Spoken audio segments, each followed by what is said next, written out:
CSGO skins are pay to win, and learning the scientific reason why will definitely blow your mind. All right, let's get started.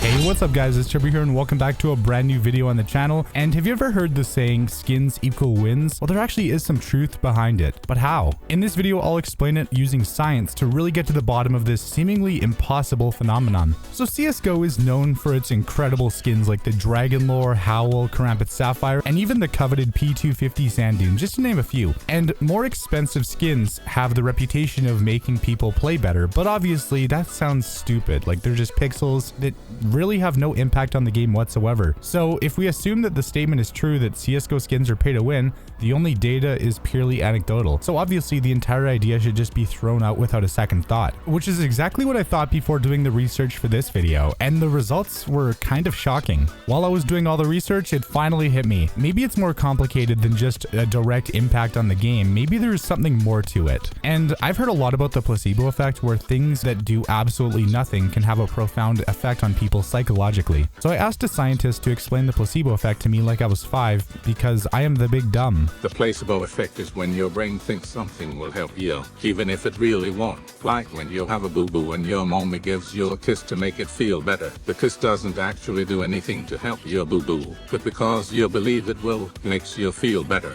It's the same with the placebo effect. If you believe something will help you, times it can make you feel better even if it really won't. Thanks, Dr. Freeman. And overall, I've actually noticed the placebo effects of the skins in person. Like whenever I use default skins, I play significantly worse, and I just don't have as much fun versus when I use skins that I think look really nice. And we're not necessarily just talking about super high tier skins like Dragon Lores, Blue Gems, Emeralds, Rubies, Sapphires, and stuff like that. It's all about just personal preference. It's all about what you personally find appealing in terms of a skin. Of course, you don't have to go super expensive with it. There are some really cheap skins that look incredible, and here's a few examples. My buddy Strict over on Twitter said the default AK-47, default M44, default terrorist knife, default Glock 18, and the default M249. Some people just prefer the simplicity of the default skins. Oliver on Twitter came up with this list. So the Op Medusa, Deagle Blaze, AK Panther Onsa, Butterfly Doppler Phase 2, and the Driver Gloves Imperial Plaids. I should add in that all these skins are pretty spicy. Switching over to YouTube, Rubik's Sky's list is absolutely top tier. So AK-47 Wild Lotus, Op Dragon Lore, M4 Howl, M9 Bayonet Ruby, and of course the Glock Fade. All absolutely legendary skins. Also very expensive, but legendary nonetheless. I'm not even going to attempt to try to pronounce the name because there's no way I can get it, but number 5, Vice Gloves. They are just clean.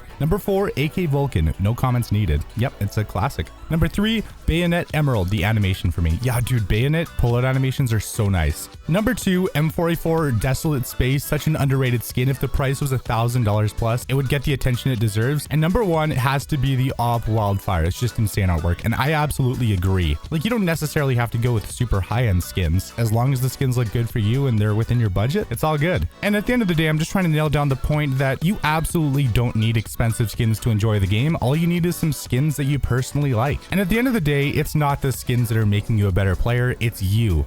It's you putting in more time, practicing more, putting in more effort, being more focused, enjoying the game more so you can play more. Because Counter-Strike is a game that, you know, it only takes a few minutes to learn, but it takes a lifetime to master. And the more you play, the more you learn, the better you'll get overall. And that's the beauty of it. That's why CSGO is the greatest game ever made. The only role that the skins really have is just boosting your enjoyment in the game. Because overall, one of the greatest ways to improve is just to enjoy the game so much that you just want to keep playing, you just want to keep learning, and you never want to stop. Like, you just want to keep pushing forward. And for a lot of people, skins have that capability. And we're going to do a little scientific test on these. So we're going to do a little test with the skins, and then we'll do without the skins and see which one is better. So let's start right now. 100 kills as fast as I can.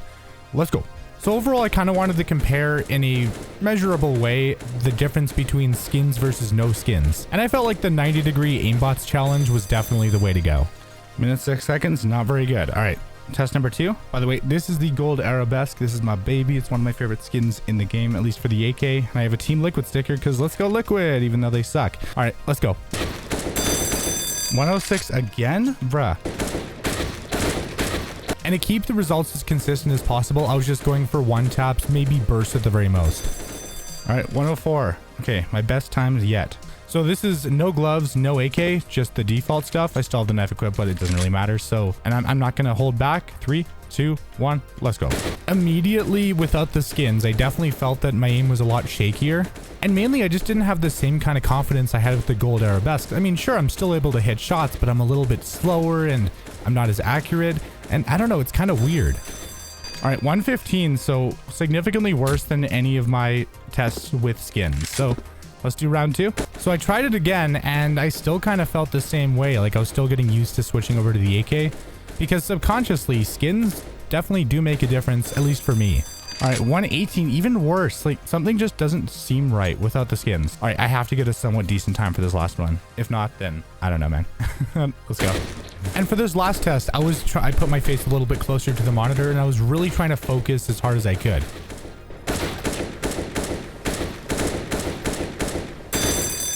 Okay, 104. Wow, actually, that was my best time so far.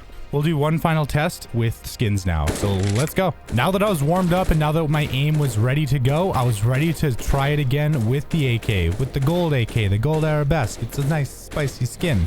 And overall, I felt so good with like putting it back on. So even though I know it's just a placebo, like it's absolutely night and day. Like I was just able to focus easier. I just felt more in the zone. Oh my God, 57 seconds. Okay. Like what reason do I have? Like why would I play better with skins versus no skins?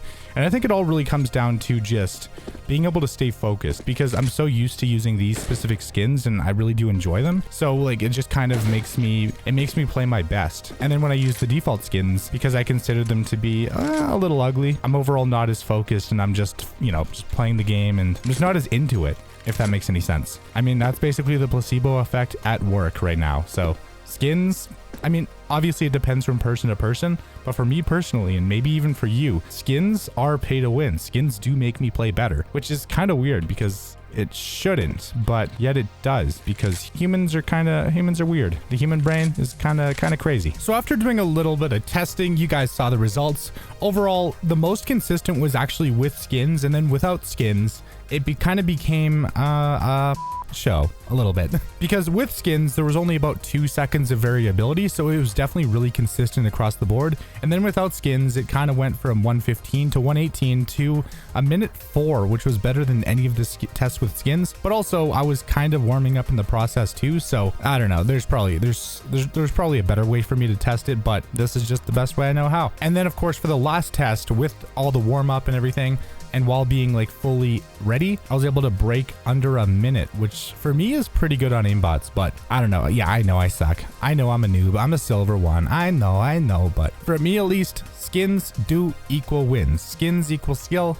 And overall, skins just make the game more enjoyable. Let me know in the comments down below if you guys agree or disagree. Let me know if you prefer to use skins, and let me know if you've noticed that skins make you play better, because I can't be the only person who's noticed it. Anyways, drop a like if you enjoyed the video. Thank you so much for watching. Have a safe rest of your day. It's Turbo, and I'll see you guys in the next video. Peace.